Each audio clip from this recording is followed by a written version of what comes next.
Bonsoir à toutes et à tous, je suis heureuse de vous retrouver pour votre rendez-vous hebdomadaire Réel Politique.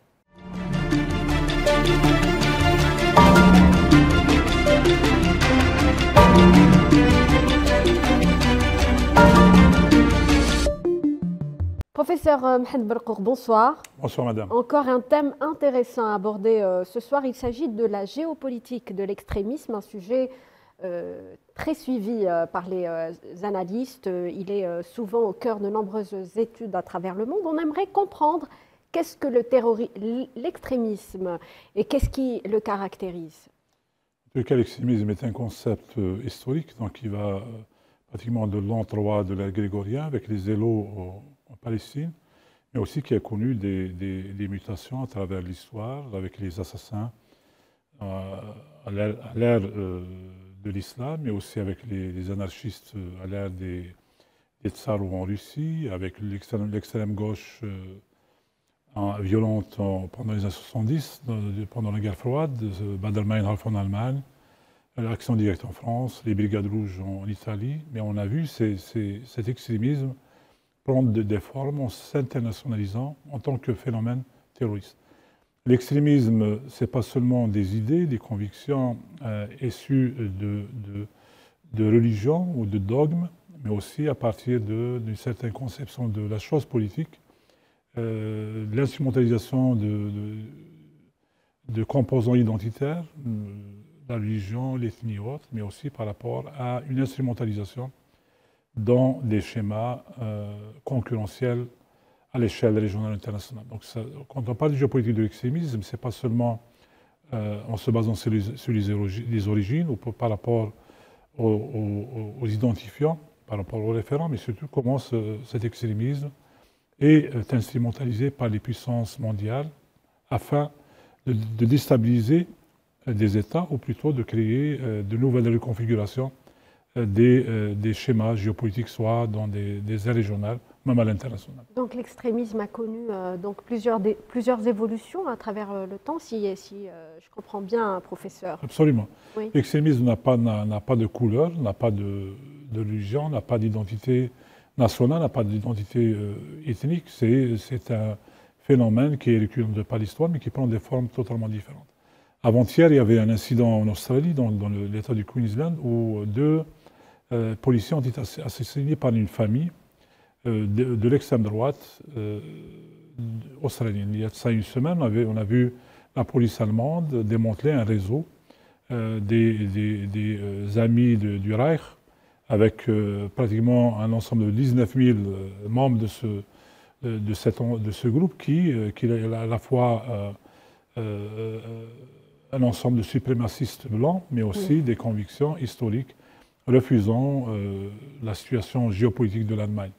On a vu aussi dans le Massina en Mali, il y a de ça quelques années, l'émergence aussi de cette composition entre l'ethnie, les symboles historiques, mais aussi la religion. On l'a vu avec le Front de libération du Massina, plus tard cette même idée a été adoptée par d'autres groupes dans d'autres pays africains. Donc c'est pas un phénomène qui est limité à une aire géographique ou à une aire culturelle ou politique, ou même à une religion. Donc c'est un phénomène qui s'internationalise.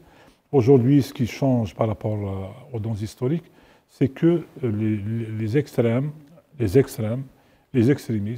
et leurs doctrines se mondialisent, notamment par le réseautage dans le cyberespace. Alors, à travers l'exemple que vous venez de donner, on comprend que l'extrémisme n'est pas propre à un État, à une nation ou une région dans le monde.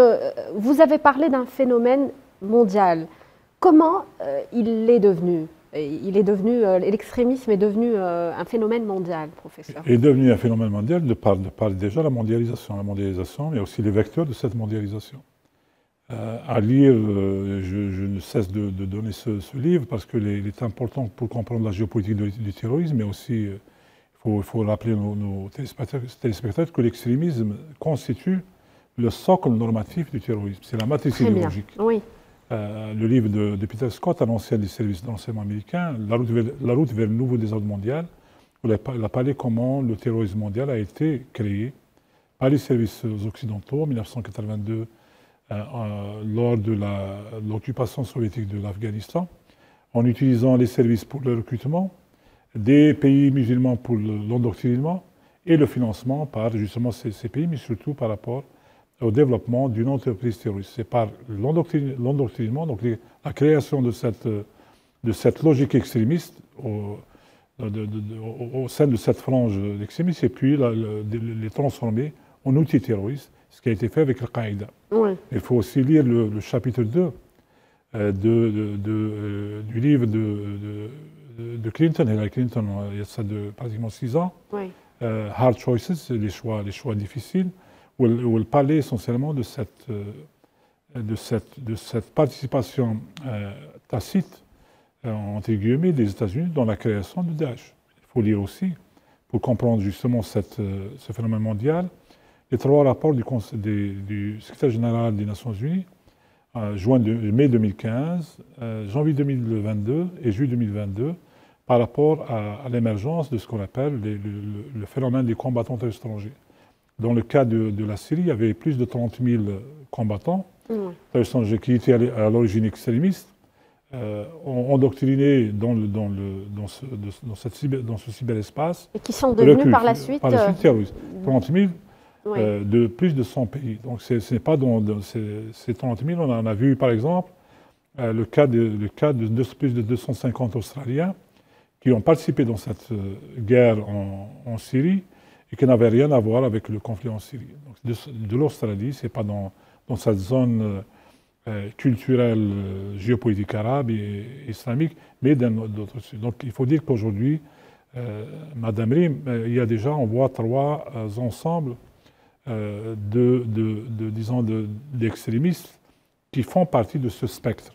Parce que quand on parle de la géopolitique, c'est un spectre de l'extrémisme, violent, au terrorisme. Alors justement sur ce point, si vous le permettez, professeur, pour mieux comprendre cet aspect, on a compris justement que l'extrémisme est à l'origine du terrorisme. À quel moment peut-on parler de terrorisme et à quel moment on peut parler donc d'extrémisme violent? Il faut dire, madame, que l'extrémisme, quand il est limité aux convictions de la personne, et ces convictions ne nuisent pas à l'ensemble de la société, une partie de la société, aux individus, ça reste dans ces limites de l'extrémisme. À la fois, ça peut être doctrinal, ça peut être idéationnel, ça peut être religieuse. Quand elle dépasse ce seuil vers des actions verbales, on est dans une violence verbale qu'on pourrait qualifier essentiellement de discours de la haine. C'est pour cela qu'il y a un certain ensemble de pays, dont l'Algérie, avaient justement initié des lois criminalisant ces discours de la haine. Mais quand elle dépasse ce seuil de la violence verbale vers des actions violentes, notamment armées, on est dans le terrorisme. C'est l'extrémisme politique, non? L'extrémisme politique, c'est un peu ça? Non, l'extrémisme politique, c'est les personnes qui portent des convictions politiques. On parle de l'extrême droite politique en France. C'est tout autre chose. Elle fait partie, comment elle est acceptée en tant que parti politique sur l'échiquier politique français. Oui. Aujourd'hui, on voit en Italie un gouvernement pratiquement majoritairement de l'extrême droite. Mais c'est un ensemble qui accepte les règles du jeu politique. Parce que quand on parle de l'extrémisme, il y a une douzaine d'ensembles de paramètres. Les plus pertinents pour cette émission, c'est que ces extrémistes à caractère doctrinal, idéationnel ou religieux, essentiellement croient qu'ils ont un monopole sur la vérité. La vérité absolue. Ce qui fait qu'ils rejettent toute autre idée, toute autre conviction politico-religieuse. Donc, ils refusent le dialogue. Ils créent des fractures au sein de la société. Ils arrivent même à créer des dynamiques violentes, donc de violence même terroriste. Le deuxième, c'est que quand on parle d'extrémisme, c'est le rejet des institutions. Ce qu'on a vu en Allemagne, ce qu'on a vu en Australie il y a de ça 2 jours. Oui. ces mêmes extrémistes pourraient éventuellement produire des schémas dits de rupture. Et de rupture nécessairement par la violence. Nécessairement par la violence. On a vu à travers le monde, on a vu, j'ai parlé de l'extrême droite pendant les années 70. Aujourd'hui, on pourrait citer par exemple que la dynamique de création de la brigade d'Azov en 2014, en Ukraine, comme elle a été utilisée plus tard, justement pour la purification ethnique du Donbass.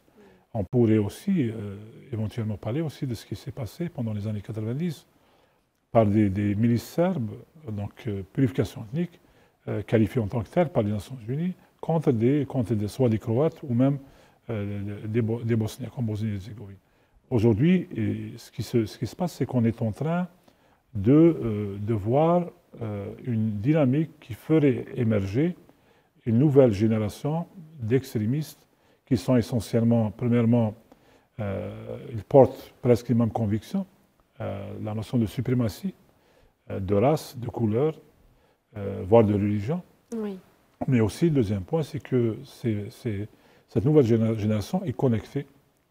Elle est connectée par ce cyberespace, soit par le biais des chatrooms, ou dans le dark web, ou dans le deep web, ou dans d'autres vecteurs de ce cyberespace, et qu'ils essayent aussi de créer des éléments pour des simulations et pour des actions comparables. Ce qu'on a vu par exemple il y a quelques années, l'attentat d'un extrémiste néo-zélandais à Christchurch avait tué plus d'une cinquantaine de musulmans lors des prêts du vendredi. C'était en imitant, en créant pratiquement le même schéma d'une attaque en Norvège, mais en diffusant cette attaque sur les réseaux par un live stream, donc ce qui a permis pratiquement plus de visibilité pour ces actions. Donc le cyberespace participe dans l'émergence de cette nouvelle génération d'extrémistes. Alors cet extrémisme politique ou ethno-politique n'est pas vraiment très médiatisé. On ne le voit pas dans les médias occidentaux. Souvent, dans le monde occidental, on a tendance à confondre en associant l'extrémisme à la religion, à l'islam. Professeur, expliquez-nous. Oui, quand on parle essentiellement d'aujourd'hui, il faut dire qu'il y a une prise de conscience en Europe aussi, à travers le monde. Oui. Que l'extrémisme n'a pas d'identité. Donc ça pourrait essentiellement être un élément mobilisateur, même auprès des franges, disons, autochtones. C'est ce qui s'est fait en Allemagne et même dans d'autres pays. Le problème, c'est que pendant des décennies, il y a comme des actions passives des gouvernements. Aujourd'hui, par exemple, aux États-Unis, il n'y a pas de texte juridique qui pourrait protéger la société contre ces extrémistes sous une volonté de préserver les règles, mais aussi les objectifs du premier amendement de la Constitution, ce qui concerne la liberté de culte et d'expression. Mais on voit aujourd'hui dans d'autres pays, il y a cette prise de conscience. Il y aura plus de procédures et de règles de droit, mais aussi d'institutions capables justement de créer les éléments de la préemption contre cette menace qui est une menace pour la sécurité des nations. Comment éviter cette confusion justement, professeur, entre religion et extrémisme violent qui n'a pas d'identité, vous venez de le dire. Malheureusement, cet amalgame est le résultat de politiques, mais aussi disons, de défaillance en matière de socialisation. Oui. Pendant très longtemps, on parlait de terrorisme, mais avec disons, un identifiant religieux, l'islam. Aujourd'hui, il y a aussi cette réticence à qualifier ces actes de terrorisme. J'ai parlé des actes au Queensland. C'est des actes qui ont été définis comme des actes de l'extrême droite. Voilà. Mais ce sont des actes terroristes. Absolument. Donc il faut arriver aussi à développer des règles de droit international, premièrement, en essayant de produire aussi une conception opératoire du terrorisme et d'éviter de légitimer des actions sous soit un diktat politique ou même sous des réserves presque culturelles. Parce Oui. qu'aujourd'hui, une violence armée est une violence terroriste. Quand on parle de ce qui s'est passé à Ankara, ou à Istanbul, pardon, c'était un acte terroriste. Ce qui est passé au Queensland, c'était un acte terroriste. Donc, à condition que les États puissent faire donc ces différences, qu'il n'y ait pas cette confusion, absolument, justement. Absolument. Il faut développer justement un concept opératoire. Aujourd'hui, à lire toutes les résolutions du Conseil de sécurité par rapport au terrorisme, à lire la stratégie mondiale de 2006, il y a toujours ces possibilités d'interprétation. Oui. Ce qui veut dire les États ont cette possibilité d'adapter des situations, soit du qualifié de terroriste, si la menace a un autre sens que l'identité nationale, ou extrémiste, s'il y a un poids politique à l'intérieur. Parce qu'aujourd'hui, malheureusement, en Europe, il y a une dynamique d'émergence de l'extrémisme politique. On le voit un peu partout. On l'a vu en Autriche, on l'a vu aux Pays-Bas, on le voit en Italie, on le voit en Allemagne, en Ukraine aussi, on le voit en France et ailleurs. Oui. Donc c'est une dynamique sociopolitique. Donc les États essayent de cohabiter avec cette dynamique sociopolitique, mais d'un autre côté, ils n'arrivent pas à développer la même rigueur en matière d'actes et d'actions contre l'extrémisme. L'extrémisme de la droite, avec tous ces qualificatifs nazis, fascistes, identitaires ou autres. Vous parlez justement des retombées géopolitiques d'un tel phénomène mondial.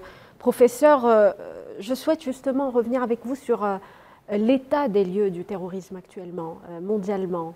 Est-ce qu'on en a fini avec le terrorisme? Malheureusement, non.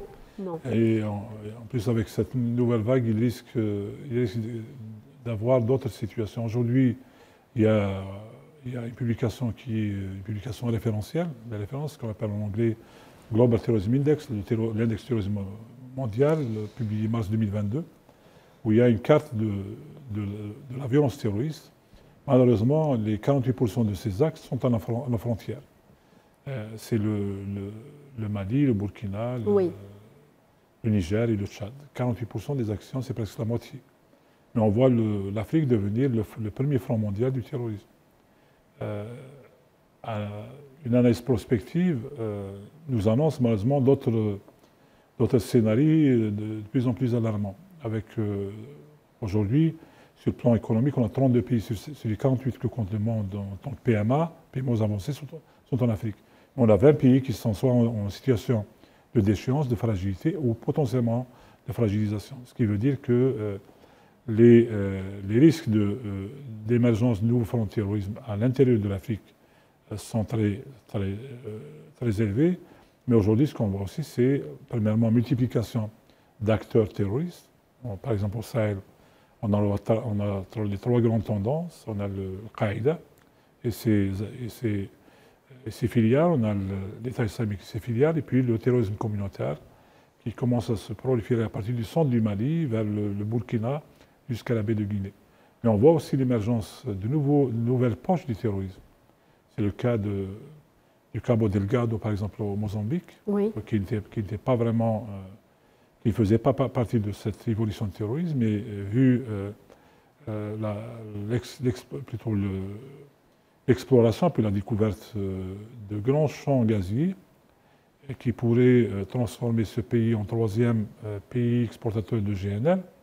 Et il y a cette donne économique, mais aussi des intérêts, puis l'instrumentalisation de ces groupes. On voit la même chose au Kivu, au Congo, par exemple. Donc il y a une prolifération vers d'autres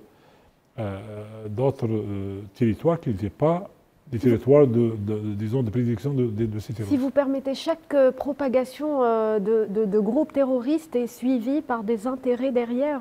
Il y a des intérêts derrière, absolument, professeur. Absolument. Il pourrait même être préparé par rapport à ça. Oui. Donc c'est pour ça que j'ai donné les deux exemples de Hillary Clinton et de Peter Scott. C'est pour dire que dans le terrorisme mondial, on parle aussi d'entreprises du terrorisme.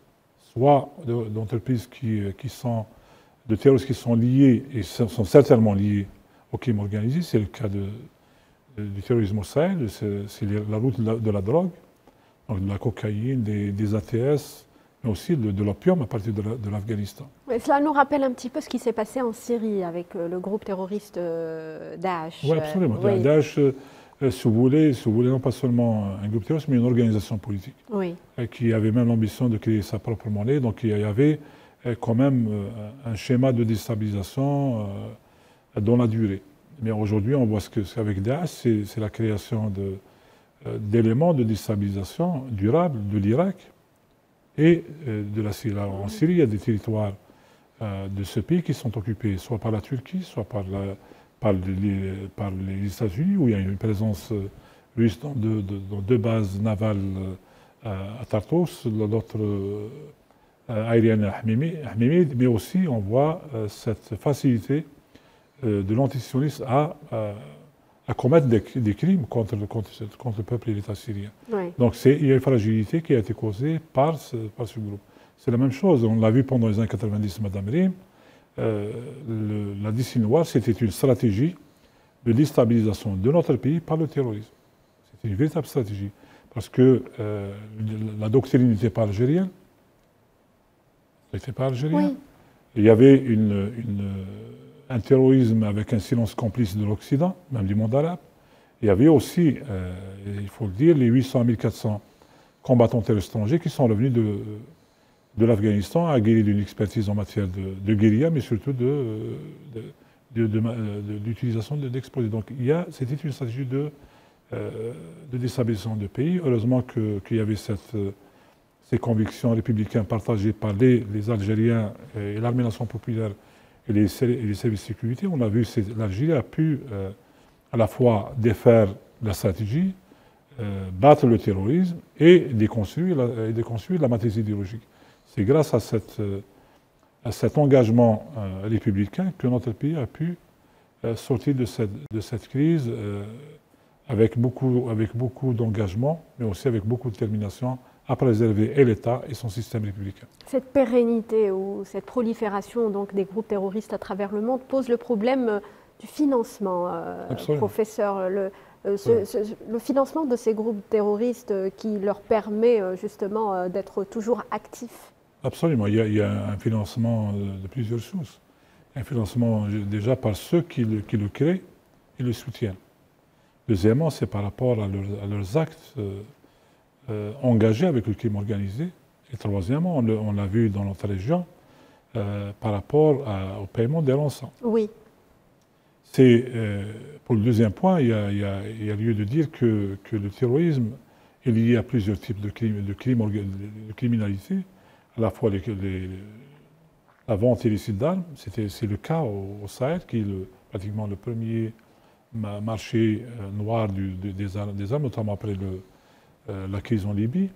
On voit aussi ces interactions avec le crime du narcotrafic, la drogue dure, la cocaïne, plus le crack en provenance de l'Amérique latine, le hashish en provenance, la résine du cannabis en provenance du Maroc, oui. Les ATS en provenance de quelques pays africains, de l'opium en provenance de l'Afghanistan, mais aussi par rapport aussi à ces interactions avec des groupes, avec des passeurs de migrants, avec le trafic de médicaments, avec le trafic d'organes humains, etc.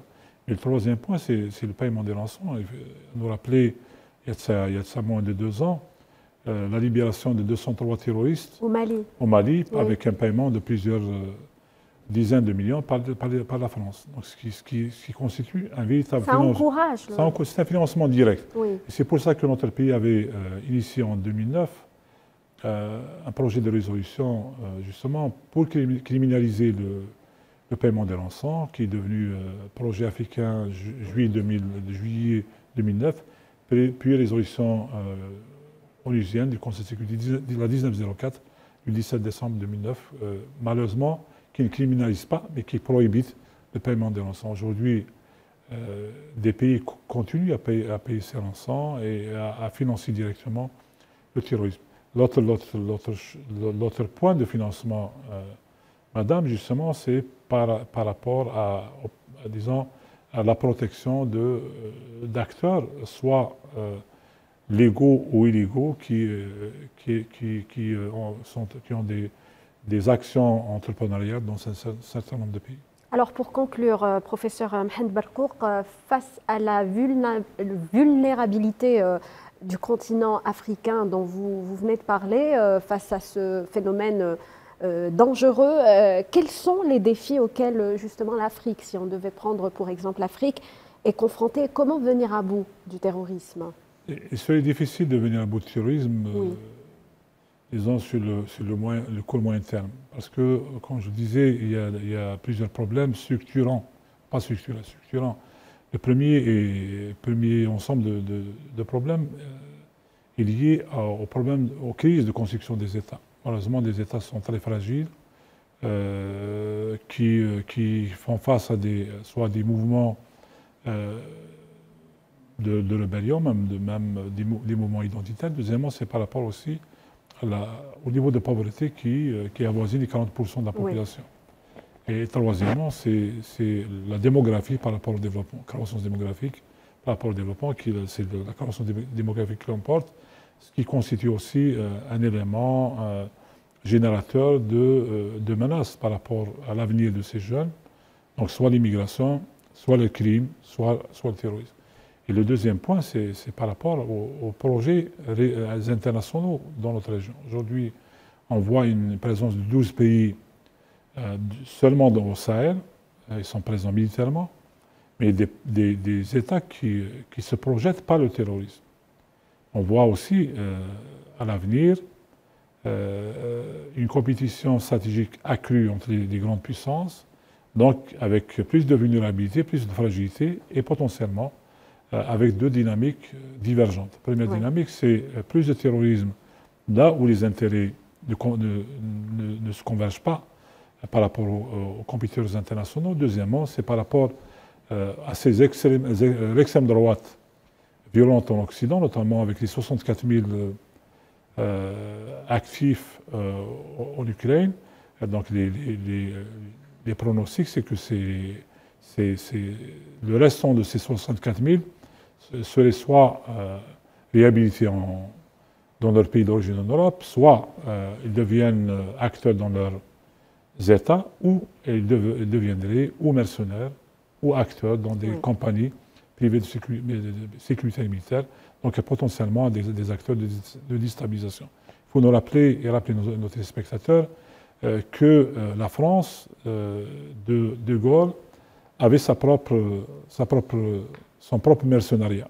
Bob Denard, le mercenaire-chef, utilisait les extrémistes que le gouvernement de Ian Smith utilisait en Rhodésie, ce qu'on appelle les volontaires de Rhodésie qui sont devenus acteurs dans ce mercenariat français. Oui. Il faut aujourd'hui aussi être très attentif à ces mutations et être aussi très attentif à l'avenir de notre continent. Et puis le message à lancer, c'est la lutte antiterroriste qui nécessite un effort conséquent à l'échelle mondiale. Professeur Mohamed Barkouk, merci pour votre éclairage sur cette question très importante. Merci à vous, chers téléspectateurs, de nous avoir suivis. Restez sur Al24 News. Très bonne soirée.